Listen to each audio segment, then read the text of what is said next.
International Organization for the Elimination of All Forms of Racial Discrimination. You have the floor. Thank you. We thank the independent expert for their work on this important issue and the Council for their continued efforts in tackling the issue of racial discrimination.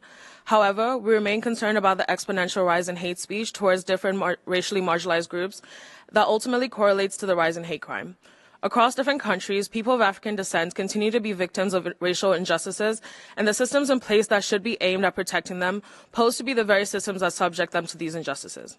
People of African descent continue to face injustices within the justice system at all stages of trial, and this includes stereotypes that will often lead them to their mistreatments.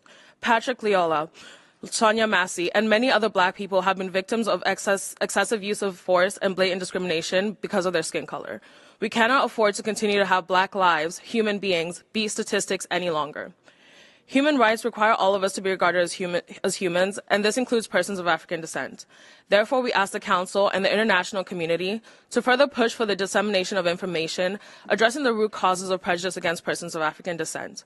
Additionally, we urge that states address the issues of discrimination at all stages of trial to ensure a just and fair trial for all persons regardless of their race and all other discriminatory factors.